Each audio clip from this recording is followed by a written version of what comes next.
Hey guys, Dr. Justin Marcagiani here. Today's video is I have upper left quadrant pain right here. What does it mean? We're going to dive in. Before we do, smash that like button. Love to see your comments down below. Make sure you sub to get great notifications of videos like this. So I did a video a few years back with that exact title, upper left quadrant pain. I got a lot of views. People are interested in that.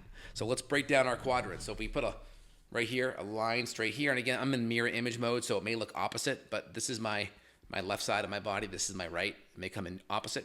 So line here, and then right across the belly button for the other side here. Okay, so this side here is generally going to be the upper left is going to be where your stomach is. You can slide a little bit more over here. You got your spleen maybe over here, your pancreas here. But typically this point is usually, they call it the hydrochloric acid point. And then over here, you're a little bit more pancreas. This is more of your enzyme point. So for muscle testing, we'll do HCl or enzymes here.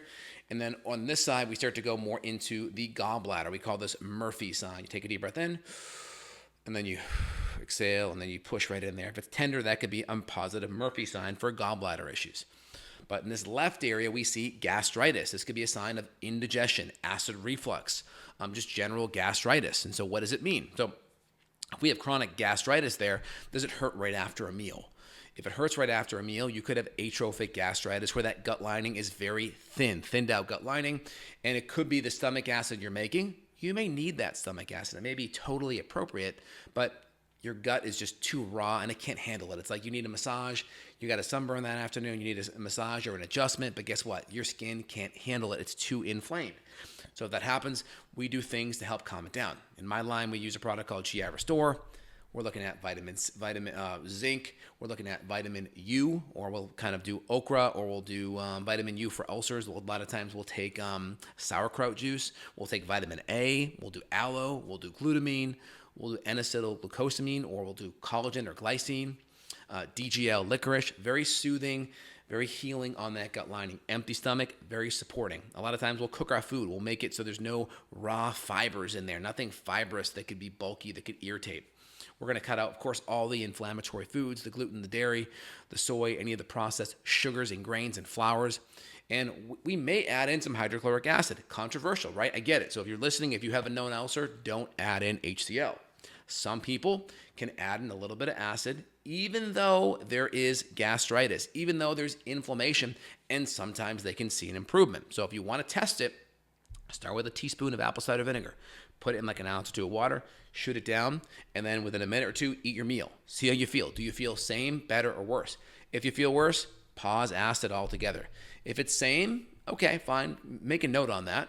If it's worse, if it's better, then keep doing it. Maybe you want to increase the dose by 1 teaspoon. See how you feel. Again, my general inclination is if someone has a lot of that upper left quadrant pain, inflammation, we may want to just lean on bitters, more soothing bitters, ginger, gentian, orange peel extract, anise, chamomile. These are even peppermint. These are good bitters that have been around forever that stimulate natural acid production. But they stimulate gastric juices, they're going to stimulate enzymes, but they're also very supportive and very healing on the gut lining. Sometimes we'll even do these things in a glycerin form without any alcohol in case someone's really, really raw. That way it soothes and supports that gut lining. It really helps significantly. So bitters will lean more on enzymes to very much start that proteolytic digestion in the stomach. We'll cook our foods better and more. We'll avoid fibrous foods. We're going to chew our foods up significantly. We're not going to add a bunch of hydration or water. Water's a pH of 7. Your stomach should be a pH of 2. So the more water you consume, you're taking that pH of 2 and you're raising it up. Well, a lot of those enzymes in your stomach are pH sensitive. So if those pH goes up, you're going to activate less of your enzymes, which means you're going to digest less of your protein. What does that mean?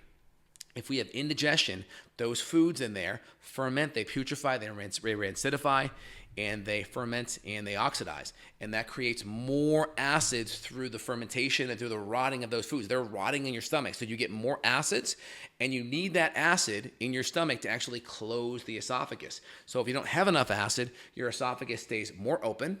Then the rotting of that food creates acids, and those acids rise up. And with that esophagus open, it can burn and irritate the bottom of that esophageal sphincter and into the esophagus itself. And then chronic inflammation, you can develop what's called Barrett's esophagus, where you have kind of a metaplastic type of dysplasia change of the tissue as it goes from a squamous, more flat tissue to a more columnar, thicker tissue. Think it's building a callus there, but that increases the chance of cancer and chronic inflammation. So you want to avoid that, right? So you want enough acid to close that sphincter. But again, you also have to make sure, does it irritate your gut lining? So you're kind of weighing a bunch of things here at the same time. This is where you want to have a clinician in your corner to kind of give you the idea what the best thing to do is.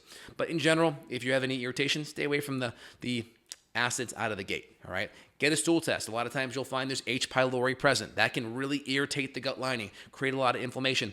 Helicobacter pylori, H. pylori for short, it's in probably half the population, but it's corkscrew-like shape, and it literally means it's helix shape, so it literally corkscrews into the gut lining. And when you add acid in there, it can burrow deeper, but H. pylori actually increases stomach pH. It lowers the stomach acid. It produces ammonia. Ammonia is a pH of 11. And that's going to take the stomach acid and bring the pH up, which means the acid gets lower, right? pH is, 1, 2, 3, 4, 5, 6, neutral 7, and then 8 and up's alkalinity. But ammonia's got a pH of 11, so it's taking that pH from 2 to 3 to 4. The more ammonia, more H. pylori we have, the more ammonia we get. And so we have to think, we have to have a plan that really makes sense, that addresses the entire issue. Too much water is a problem. Inflammatory food, just inflammatory foods like gluten and processed sugars can create inflammation. Not enough stomach acid could be a problem. Double-edged sword though, be careful. We use bitters, we use enzymes. We'll do testing because there could be SIBO bacteria that could be migrating into the stomach and creating problems. There could be other parasites or yeast overgrowth. There could be chronic motility issues. There could be gastroparesis at play, where that food's sitting in the stomach too long, not emptying. And then the acid that's there, it just should be moving into the small intestine, where the pancreas produces a bunch of bicarbonate, brings the pH from a 2 to 3 back up to a 7, and it's not doing that because it's sitting in the stomach too long, and that can happen. So it's good that you look at things holistically and really have a methodical approach to get to the root cause. So if you want to dive in deeper, guys, if you want more support, we'll put a link down below where you can reach out to my staff and team. If you want that functional medicine support worldwide, we're available. We'll do some functional medicine testing to see what kind of gut bacteria are there and create a devised plan that really gets to the root underlying issue. And then make sure we take the right steps to get your digestion back on and heal and support that gut lining. All right, guys, if you enjoyed, put your comments down below. Love to see it. Take care, guys. Bye.